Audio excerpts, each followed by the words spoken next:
Buongiorno, welcome back to my channel. A lot of fragrances were recently released on the market, and today I am going to review one that I was so excited about, and this is the intense version of All of Me from Narcisorodriguez. So if you want to know all about this fragrance, how does it compare to the original one or other fragrances on the market, then please keep on watching. But before we start, if you are new here on my channel, hi. Welcome, my name is Noura, and on this channel I mostly talk about fragrances.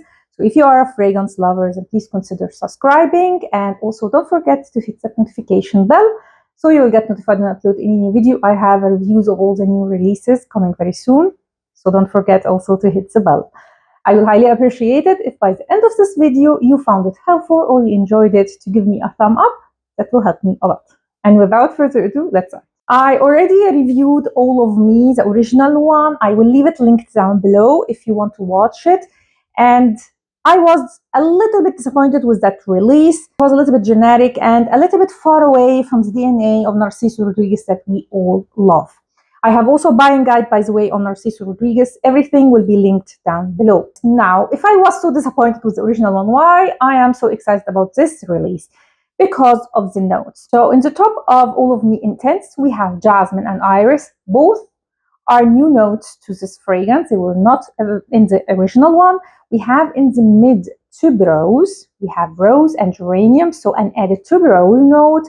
And in the base, we have vanilla, sandalwood, and your signature musk of Narcisorodriguez. So definitely, as you can see from the notes, it's more complex than the original one. It's definitely more floral, or let me say it's more of a deep floral than a fresh floral, if that makes any sense. It's still a fragrance that I can wear all year round, don't get me wrong. It's not overpowering, it's not too deep, like too sweet or too ambery, woody.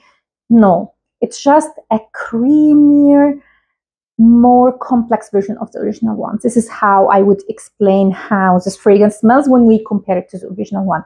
Now, if you are not familiar with the original one, it was very heavy on the geranium and the rose, particularly geranium. And geranium is a note that gives a higher, like a bite, especially to rose fragrances. They are usually combined together because it gives the rose a little bit of freshness and a bite, because it has a minty aspect to it. And also the magnolia in the original one was a little bit green. So the whole experience of the original one made it a little bit like generic and didn't smell expensive like all Narcisorodriguez fragrances are.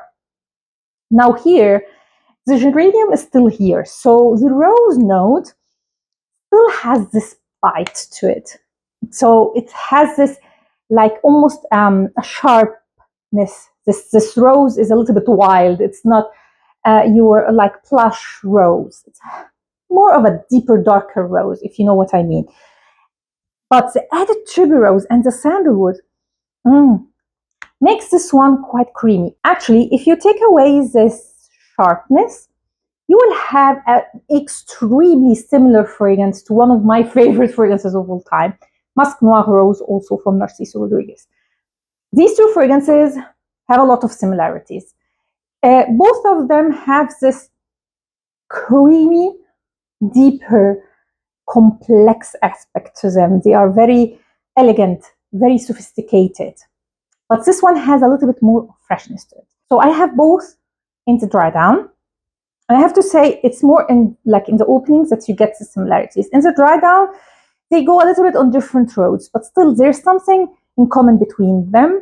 And I would say it's mostly the vanilla with the tuberose. So definitely, if you love Musk Noir Rose, you will also love this one. It's just this elegant, put together, musky floral fragrance with a little bit of sweetness. It's just a signature scent, something that you can wear all a year around, anytime, for any occasion. It's just, again, as Musk Noir Rose, a very versatile fragrance that I would highly, highly recommend. I love so much Musk Noir Rose. Which one I prefer? Again, I always go for Musk Noir Rose. This is the masterpiece, in my opinion. Nothing can beat this fragrance. I think it's the fruitiness that is in Musk Noir Rose, that this plum note just makes it something special. And in the dry down between the two, it's a little bit more powdery. I never noticed this like powdery note, like this powdery aspect in Musk Noir Rose, but now comparing these two fragrances, I really get it. Maybe because this has, again, this geranium, so it's a little bit fresher, brighter than Musk Noir Rose. Here, the sweetness is a little bit on the vanilla side compared to Musk Noir Rose. So both have a sweet aspect to them, but it's two different kinds. Here it's vanilla, and there it's more of a fruity sweetness. You still have this musk note from Narcisorodriguez, but it's one of the fragrances where the musk is not too shiny, not too overpowering like a lot of Narcisorodriguez fragrances are. So overall, I highly recommend this fragrance. I really love it, and I'm so happy that they released this version. For me, the original one was just not it. Again, check the description for the original one. Now let's talk about longevity, and I am pleasantly surprised because this is a fragrance that is long-lasting but not projecting, which makes it the perfect office-friendly fragrance because it doesn't project in a way that will, overpower people, or if someone is sensitive to smell, will like be irritated. Yeah, if you overspray, of course, it has the musk of Narcisorodriguez. You will definitely irritate those who don't like fragrances. But if you moderately spray this fragrance, you will get a little bit of a scent bubble around you, but it's not overpowering. And I was actually shocked because when I sprayed it, it didn't have a lot of presence after like an hour, but I wore it to bed and I woke up and it was still there. So it's a fragrance that lingers for a long time. There is a lot of fragrances that I would wear to bed, and when I wake up, they are totally gone. And I'm not talking about your clothes, I'm talking about skin.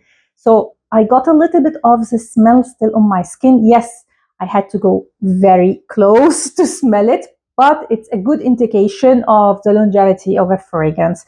So this one, again, longevity is great. 6 hours, my skin, but it's more of a, I would say overall weak to moderate. So it's only someone that will get close to you that will smell the fragrance. And by the way, when I reviewed Musk Noir Rose and when I wear it for maybe a year, this fragrance was quite light on me. It went away quite quickly. And I am noticing recently that I don't have to spray this fragrance as much, and it lingers and lingers on my skin and people smell me. So it seems like Musk Noir Rose is a fragrance that needs the time to macerate. So it could be also the case for allofmeintense. I don't know.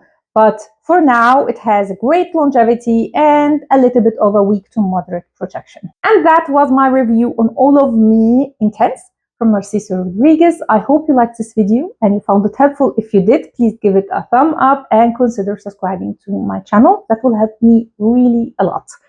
Please tell me also in the comments down below, did you try this fragrance? Do you like the original one? And did you have the same experience with Musk Noir Rose that became more potent with time? Really curious to see your comments down below. Stay tuned for more reviews. Next, I will do a review on the new flanker of L'Interdit from Givenchy, the Absolute version. So again, don't forget to hit that notification bell. Thanks a lot for watching and see you next time. Ciao.